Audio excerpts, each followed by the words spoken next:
Okay, so if yes, we discussed about uh, standing waves. So what are standing waves? I'll just refresh this a bit, and then we can get into the standing waves on a string and in case of an organ pipe. Okay, which is very important. Yes. So standing waves are produced when you have two waves which uh, which kind of meet in the opposite direction, and they are not able to proceed because energy is trapped. So let us say there are some ends, rigid or non-rigid. There is one wave which goes here. This is the reflected wave of it. Correct? So what happens during this time, the energy gets trapped, because of which the waves are not able to move, progress, and they can just oscillate about their positions. It's not that it is a flat line. Okay, people get confused that over a period of time they both cancel out because one is crust and one is, this is not that. Okay, so don't get confused with destructive interference. What I told you in case of destructive interference, okay, suppose it is like this. Okay, I told you these are waves which are moving, progressive wave. Destructive interference means the crust and trough, when they superimpose, you are getting a flat line and it is progressing for some time. Okay, we are not talking about progressive waves here, we are talking about standing waves. So they keep on oscillating about their positions, they cannot move because energy is trapped. Imagine you were supposed to go to some place and deliver something, so you are a wave now. Okay, but imagine there is another person who is also delivering it. Now you both meet and you are not able to move, so you keep oscillating about your positions. That oscillation is there but it is not moving. Okay, so if you see the in the Desmos software, you will see a wave which is it's becoming like this. Okay, now if this is a node, it will become like this, expand, contract. Okay, but it is not progressing. So keep this point in clear, to keep this point clear. Okay, now and what you see, there are some positions in this standing waves which are permanently at I should not say rest, but they do not have displacement, zero amplitude. Those are what we call as nodes. And there are some particles, okay, which are at maximum amplitude, so they are called as antinodes. We discussed this. And a region between a node and an antinode, sorry, region between two nodes is what we call as a lobe. So this is what we call as a lobe, and the figure I have three lobes. What is the length of the lobe? Length of the lobe is lambda by 2. This whole thing is lambda. So length of one lobe is lambda by 2. Okay, so I think this was clear. But before I proceed with the standing waves on a string, transverse and longitudinal waves in the case of organ pipe, I think I should again discuss the important difference between a progressive wave and a standing wave. Okay, so one by one it's there in the base notes, but this is very very important. Okay, you are supposed to know this now, because it becomes easier for you to then understand how different this is from whatever you've already studied. Okay, so this is formed, how, what is the source here? The source is formed because of vibration. Vibrations which are continuous vibrations of the particle of a medium, and there is a phase change. Okay, and it is progressive. Whereas this is not formed because of vibration. There were already some waves. There is superposition of two identical waves progressing in the opposite direction. Okay, superposition of two identical waves in the opposite direction. This is how your standing waves are formed. The source are different. There was a vibrating particle which went on vibrating, and then it resulted in the formation of a wave. There were already two waves which are superimposed in the opposite direction, and you get a standing wave. Alright, so they have a definite velocity, fixed velocity. Once you fix a medium, it has got a definite velocity given by frequency into lambda. Here the wave is localized, so it is not moving. So we can say there is no velocity, it is localized. Keep this point very clear. Okay, it is transporting energy, it transports energy. No energy is transported because it is trapped. One wave is going like this, one wave is coming like this, energy is trapped. Okay, no particle is permanently at rest. Okay, you can see a wave, permanently word is important. Why? You can see a wave like this, you might feel that this object, this particle is at rest, but it's only at that instant. After some time, it's like the body is oscillating, coming back, oscillating, coming back, oscillating, coming back. So it is not permanently at rest. So this particle is continuously doing this job. The second particle is continuously doing its job, and the energy is getting slowly transmitted. Okay, that is how it is happening. So no particle is permanently at rest. Here we have particles which are permanently at rest, and those are called as nodes, permanently at rest. No, because the waves are not moving at all, permanently at rest. Okay. Next, amplitude. This is very important. Amplitude is same for all particles. Okay, amplitude is same for all particles but at different instants. Okay, amplitude is same for all particles but at different instant. What is the meaning of that? You might feel only this particle is maximum. No, every particle will go to 5 meters, come back, 5 meters, come back. Okay, and this might take like 2 seconds. The second particle, when this particle is maximum, this particle may be at minimum, need not be at the same time. Correct? So whichever are in phase will go up and down together. But otherwise, every particle, all the particles in case of a progressive wave, they have a amplitude is the same. Everybody will go till 5 meters and come down, but at different times. But here, what is it? The amplitude is not same. Okay, not same for all particles. You can see it very clearly. There are some particles which are at rest. This particle can go only till here. The particle here can only go till here. It cannot reach this guy's position.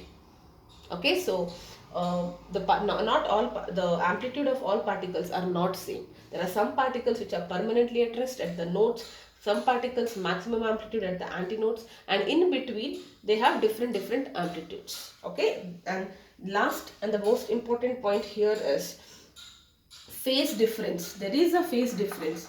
There is phase difference between particles. What do you mean by that? Look at this wave.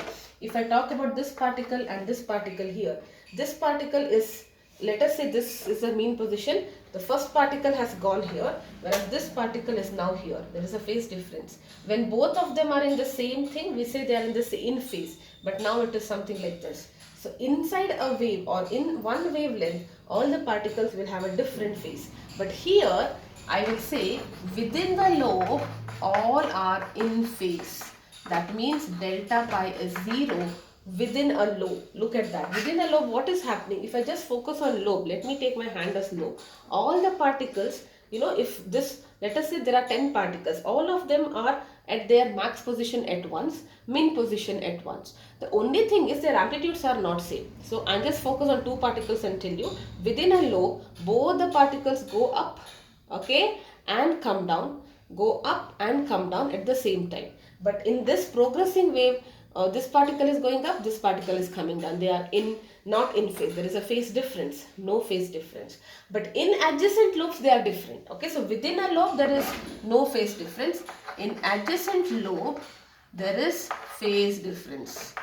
Delta pi not equal to 0. If you talk about one particle here and one particle here, this particle is going up, this particle is coming down. But in the lobe, everything going up together, everything coming down. But they may not be having the same amplitude.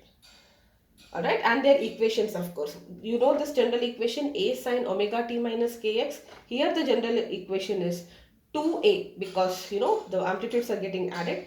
2a, one function which is the x variable, cos or sine, it doesn't matter, cos kx and sine omega t. That will be the equation. Okay, I'll write this. This will be 2a. We have done this. How did we get it? Cos omega t sine kx. One of them is oscillating. This is contributing to the amplitude. So if at all they ask you, okay, so I'll just repeat this. For a standing wave, if they give you standing wave is of this form, 2a cos omega t sine kx. What is the oscillating component? This is the oscillating component because it has got time variable. Whatever apart from that will be your amplitude. So this will be your amplitude, kx. Okay, it itself is a function of x. You can see that. What do you mean? It itself is a function of x. Amplitudes are not same. It's varying. If x is varying, amplitude is also varying. Okay, so this is the amplitude of the standing wave for that particle. It itself is a function of x, and this is a oscillating component. Okay, so I hope this is clear. Very important. Understand the difference clearly. Okay, now that we have understood this, let us talk about standing waves in a string.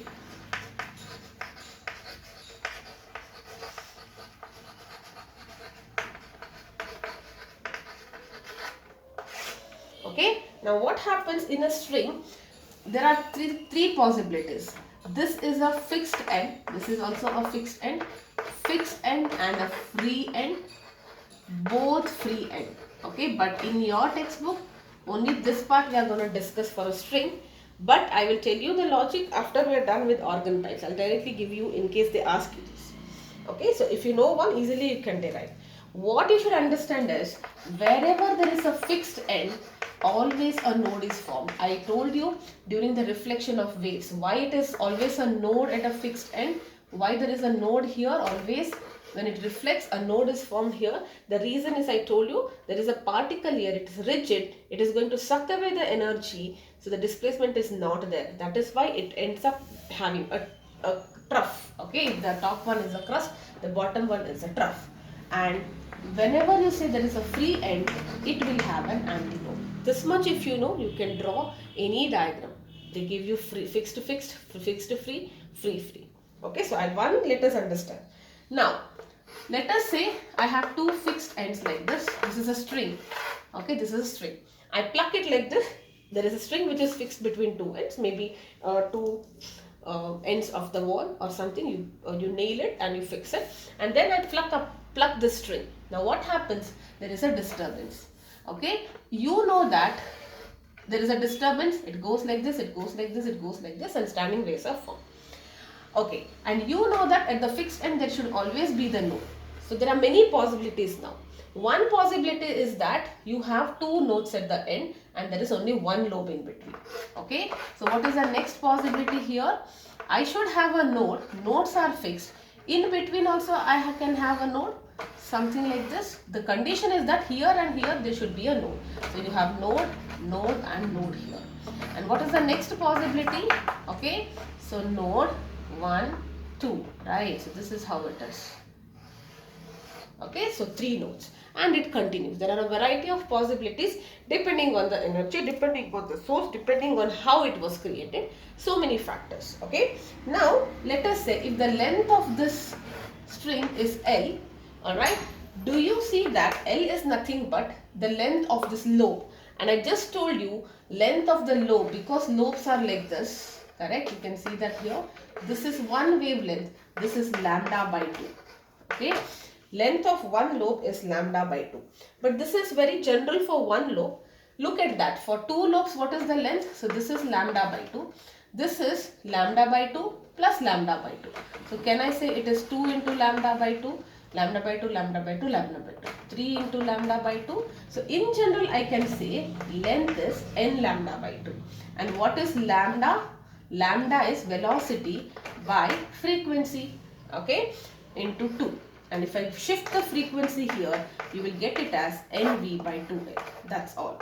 This is the definition, or this is the formula to calculate the frequency in case of standing waves produced in a string. So this lowest possible, this is the general formula. If I put m is equal to 1, you will get v by 2l. If I know the velocity and length of the string, I can find out the lowest frequency. The lowest frequency is what we call as fundamental frequency. Lowest frequency possible is fundamental frequency. And all other frequencies, this is the fundamental frequency, the lowest possible. This is the second best, so we call it as the second harmonic. This is the third harmonic. Next will be 4 lambda by 2, fourth harmonic, and so on. I repeat, lowest frequency is called the fundamental frequency, second harmonic, third harmonic, and so on. This is how things are there. Okay. Now, there is another way to tell it. This is the fundamental frequency. The next whichever comes is called as the first overtone. This is called as the second overtone. Harmonic is like multiple. Okay, so 2 times it is, so it is second harmonic. 3 times it is So it is third harmonic. Multiples of fundamental frequency is what we call as harmonic. Fundamental frequency, lowest frequency. Okay, and these are the overtones. First overtone, second overtone, and so on. Please note the difference. Second harmonic, first overtone is over and above the fundamental frequency. Fundamental frequency, the first thing which comes over it is first overtone, second overtone, and so on. Now, what is the meaning of this? If at all I give you some string of some length and I tell you to energize it, you can create any energy, but not all energy will create a standing wave. Okay, the condition is that the frequency should be a multiple of this value. You would know the velocity of that wave in that particular medium. Length you would know, length of the string, it's given to you. So if you calculate frequency, the energy which you will be providing to create this should be a multiple of this. So let us say f is 10 hertz. The next will be 20 hertz, 30 hertz, and so on. In between, if you give any value, you will not get a standing wave. I hope this is clear. Okay, so let us say fundamental frequency is 20 hertz. Then it will always be multiple of 20 hertz. So for 15 hertz, I will not get any standing wave. I am giving energy, but nothing is happening. Okay, so I repeat this. For a standing wave, you can see that fundamental frequency is V by 2L, and second harmonic, third harmonic, which are multiples. These are the overtones. First overtone is whatever is above that, and important thing here will be, if you want to energize it, the value given should be a multiple of your fundamental frequency. Only then you will be able to create standing waves. I hope this is clear. Alright, now that we have understood this, I will first go through the derivations of your textbook, closed and open pipe. Okay, let us complete that. Then I can take up some question based on this, if there is time. Okay, so let us take open organ pipe. Organ pipe is nothing but a column wherein you have air as the medium. Okay, it's not a string. Organ pipe which is open. So organ pipe, I'll write it here. Organ pipe open at both ends. Okay, so this is also L here, like a flute and all that. These are the instruments which are commonly seen. Okay, now here there is an antinode always produced, correct? At the free end I told you there should be an antinode. So this is your fundamental frequency. What is length? If I shift it here, it is nothing but one lobe. So here also it is lambda by 2. It looks like that. Okay, so let us say the length here is lambda by 2. Now let us consider this. Okay, so what is the next possibility? A node here and an antinode, correct? So the end should be antinode, so I can have node in between. Now what is it? Again, this is lambda by 2 plus lambda by 2. So it is 2 into lambda by 2, correct? And in case of the next possibility, node, a node, a node, and an antinode, correct? Everything should be same, but yes, lambda by 2, another lambda by 2, another lambda by 2. So this is 3 lambda by 2. So here also what do we see? L is equal to n into lambda by 2. Again the same thing, n into V by F into 2.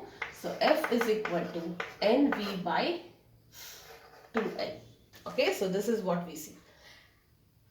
This is exactly the same thing. Your fundamental frequency is V by L. Everything else is a multiple of that. So in one word we define that in case of an organ pipe, this is exactly the same case. Open case of organ pipe is equal to both the ends fixed in a transverse wave, or in case of a string.